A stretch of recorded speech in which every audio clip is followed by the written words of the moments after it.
Hello, good morning mga idol.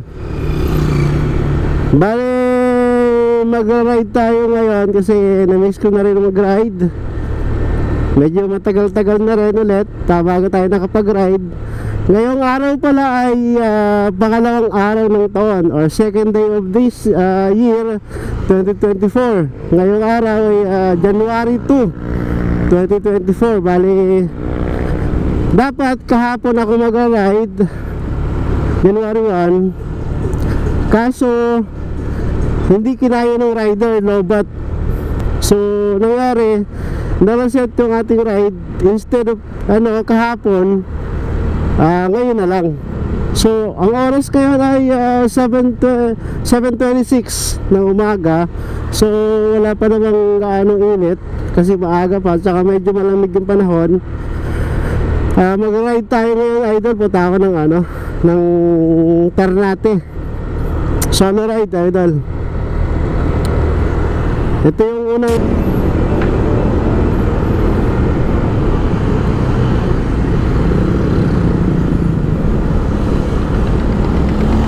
okay, nandito na tayo mga idol sa Tansa, Cavite, sa may tulay. Medyo na rin, medyo may build up na rin yung traffic kasi nga balik pasok na naman. Yung may mga long weekend dyan, good luck. Siguro na-enjoy nyo naman yung yung taon, itong lumipas na Pasko at New Year. Okay, update ko kayo mga idol kung anong ang ganap sa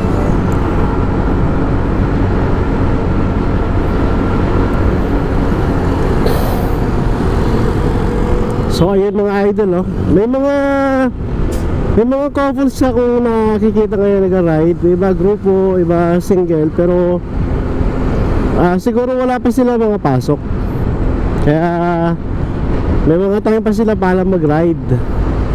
Bala, nandito na tayo sa boundary na siya ng Naik. Tayo sa Naik, Cavite. Ito yung tulay. Okay pa naman, maluwag pa naman ang kalsada rito mga idol.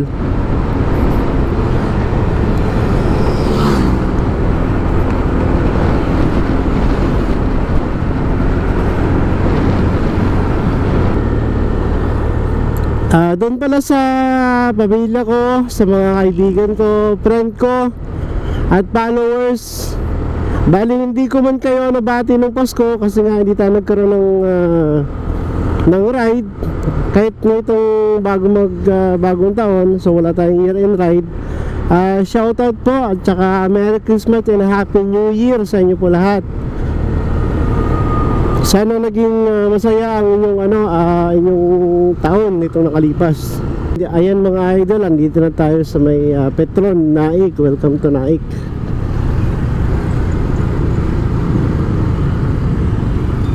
Ayan na siya. Bali, papagasolin na tayo mga idol kasi wala na. Magwa 1 bar na to. Konti na lang.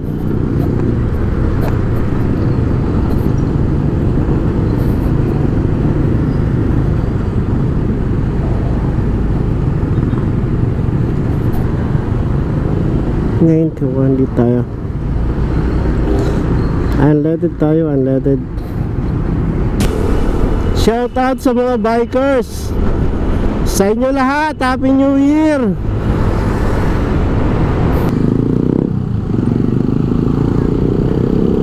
Magka-camping to mga to, yung dalang higaan.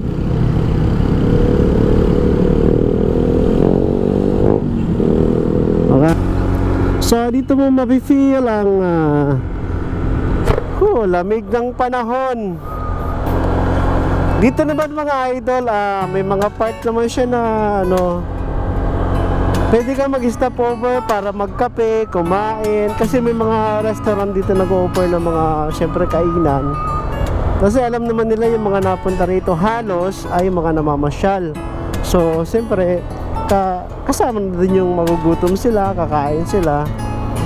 Ewan ko lang siguro kung open na lahat kasi Siyempre, second day pa lang ng taon, katatapos na ng New Year, meron pa rin tao na hindi pa, may mga pamilya pa rin na hindi pa na-recover sa pagod. So ito, tulad yan, restaurant, sarado pa rin siya.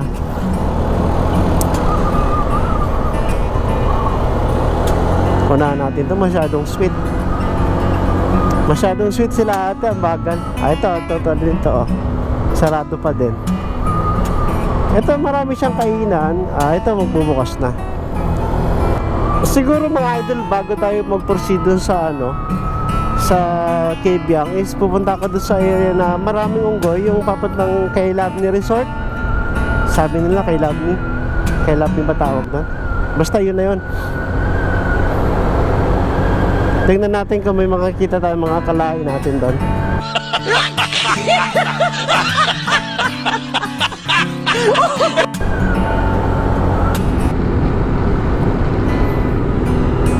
Okay, sa tingin ko mga idol, mag-stop over muna tayo dito sa Pansol. Pansol.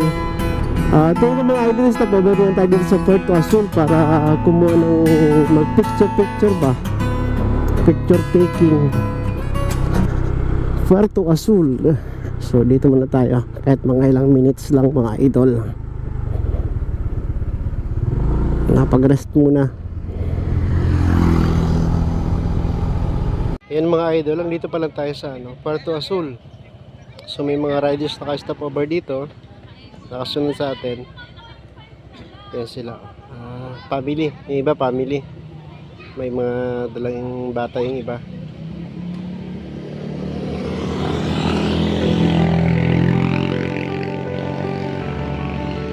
Kaya masarap pumunta dito mga idol kasi alam ko bakit. Unang-una, konti na lang yung tao makikita mo. Kumbaga nakaka-stress. Tapos dagdagan pa ng magandang views, magandang kalsada, relaxing. Yung mga stress na pinagdaanan mo last year, yan dito, bawi ka na lang sa bawi ka na lang sa ganito mga lugar. So dito, yan, marami kang view na makikita. May mga may mga bikers din na iba, grupo, solo ride. Sa mga rider naman dumadaan, mga couples. Diba, yun o, diba? Sunod tayo dito para hindi tayo boring. Padaan natin lahat sila. So 4 lang sila, pang-5 tayo. So kunwari kasama tayo sa kanila. Let's do it! Let's go! Ride safe sa lahat. Ayan, may under construction pa dito. Kuryente. Okay. Kala ko kalsada.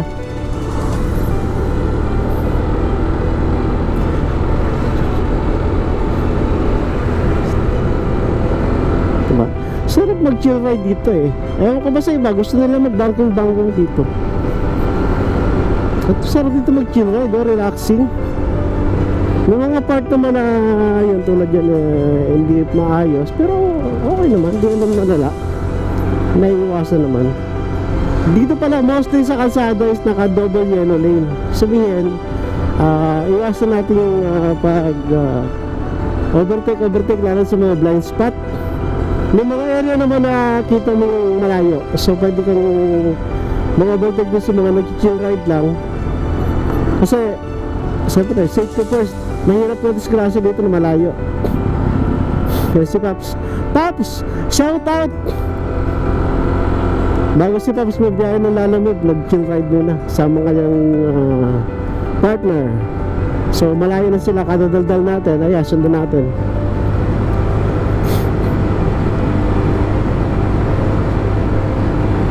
Yan na. Pauwi na yung iba. Maaga silang nakarating sa pupuntahan nila. So tayo ay papunta pa lang.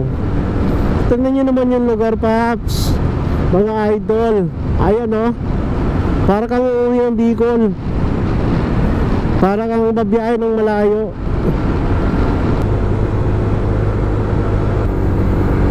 So dito may mga maliliit na tindahan, pwede ka mag-stop over, magkape, uminom ng tubig, kumain, may saging, may buko, at iba pa. May iba mga nag-i-stop over siguro, mag-CR, alam naman ng mga lalaki, anywhere naman pwede sila. Unless na may cover lang nila yung kanilang sarili. Tulad ng babae, medyo maselan, diba? Mumumu kasi ng palakas sa daan eh. Open natin helmet. Nahihirapan ako huminga.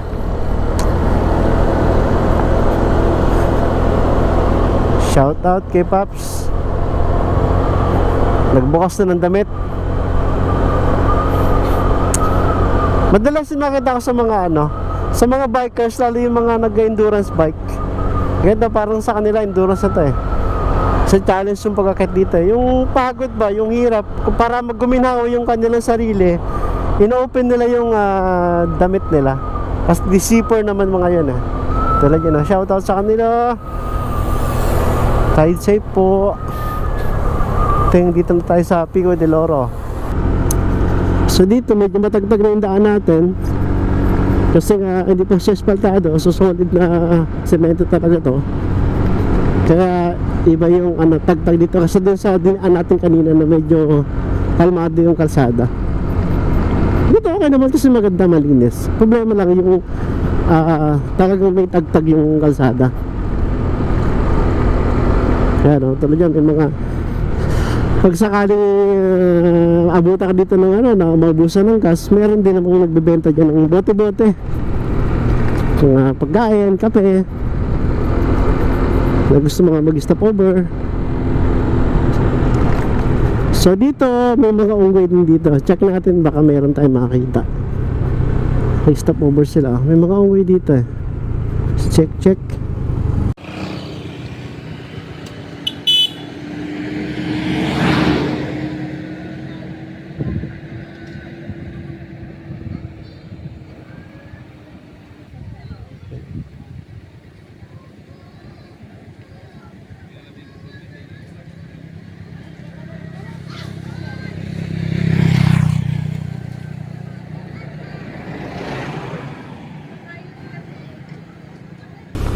So sa ngayon, check natin, di siya masyadong maraming bikers. Madami pa din, no? Marami pa din. Pero di siya tulad ng mga weekends talaga na sagad.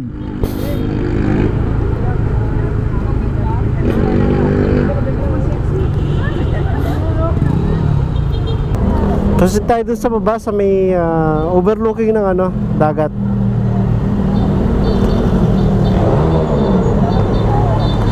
Okay.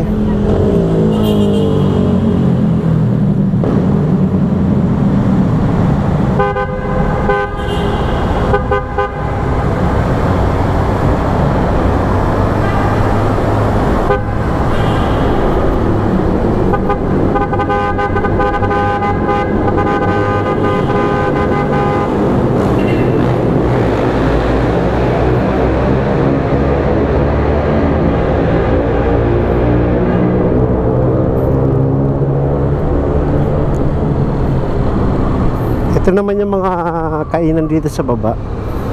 Pagtagos mo ng Kabyang, may mga makikita ka ng mga restaurant. Iba bukas na, iba sarado pa.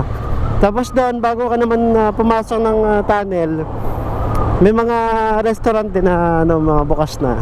Para sa mga namamasyal, sa mga tulad natin na nagagala, na nakakaramdam ng gutom, gusto kumain, pwede ron. Tapos ito naman yung pupuntahan natin is, ito yung overlooking ng dagat. After nito ng Kabyang Tunnel. So doon tayo magpi-picture kasi medyo crowded dun sa taas. Nakapag video na rin naman tayo. So doon tayo magpi-picture for time na rin sa sa baba. May area doon na pwede kang kumuha ng pictures kasi parang dinevelop na rin yung area na to. Para sa mga gatong sitwasyon, yung mga namumundok. Ito pa. May detachment dito ng tawag dito? Detachment? Poste? Ayan. Ito po yung sinasabi ko na Ito yung sinasabi ko na area na pwede kang picture-picture, magpa-video, kung anong video. Ayan, may mga nag-stop over dito ng mga bikers. So, dito muna tayo. Wala yung mga bata May mga bata dito na nag-offer ng Kuya Picture. Ayan, tapos siyempre bibigyan mo siya ng tip. Di mo na magpapabayad yun. Ikaw na lang, nasa iyo na lang din yung bibigyan mo ng pera. Siyempre, nakakawa naman. Kasi ang source naman nila dito is yung mga bata. Siyempre nag-aaral. Pambaon sa eskwela. So, siyempre ikaw, bilang tao. A few moments later. Okay, pabalik na tayo. Let's go.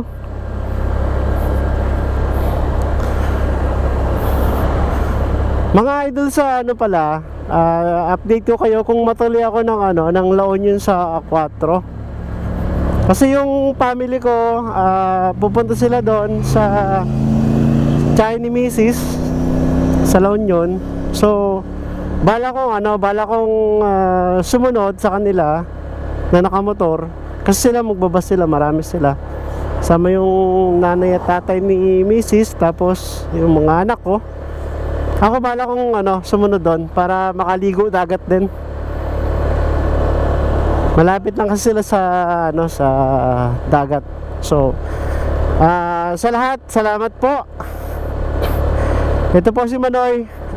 Nagpapasalamat sa mga subscribers ko, sa mga walang sawang nanonood sa aking mga video. Salamat po. Ingat po sa lahat. Happy New Year. Ride safe po sa inyo lahat.